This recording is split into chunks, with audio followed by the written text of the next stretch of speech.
আনাহাসেও চলে এলাম আমাদের লাস্ট ডেস্টিনেশনে, যেটা হচ্ছে নন্দনকানন।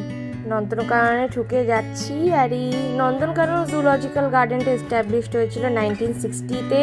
এই পড়ন্ত বিকেলে এরকম সুন্দর ঝর্ণার সামনে দাঁড়িয়ে বেশ ভালোই লাগছিল। তো প্রথমেই শুরু করলাম এই গোলুমলু বেটে ব্যক্তিটিকে দিয়ে। ইনি হচ্ছেন স্লথ বেয়ার। আমি কখনো দেখিনি, ফার্স্ট টাইম দেখছি, তাই তোমাদেরকেও দেখালাম। আর দেখতে পাচ্ছ চিতাবাবু কোথায় উঠে আছে উপরে, উপর থেকে শুয়ে শুয়ে উনি সবাই রঙ্গ দেখছেন। তারপর চলে গেলাম হোয়াইট টাইগার। কিভাবে স্ট্যাচুর মতো দাঁড়িয়ে ছিল ওখানে আমি জানি না। তারপর অনেক ডাকাডাকির পর একটু হেঁটে এলো, তাও কাছে আসেনি, দূর থেকেই দেখা দিল।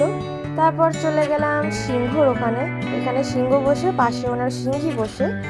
আর এই জুতে কত যে বাঘ আছে, আর ওদের চেহারাগুলো যে এত ভালো, আমাদের আলিপুর জুয়ের মতোই একখানেই বাঘ, ওরকম শুকনো চেহারার নয়। এখানে সবই খাতে পিতে খানদানকা টাইগার আছে। এরপর আমরা আবার হেঁটে চলে গেলাম। সুন্দর লাগছিল এই পড়ন্ত বিকেলে, সুন্দর ঠান্ডা হাওয়া দিচ্ছিল। এই না ডাইনোসর দেখতে ঢুকছি না, আমরা ঢুকেছিলাম রেপটাইল হাউসে। যা যা থাকে রেপটাইল হাউসে তোমরা তো জানোই।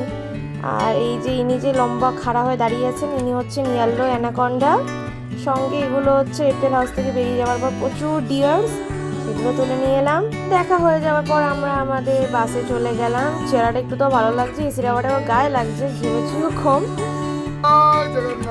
জয় জগন্নাথ।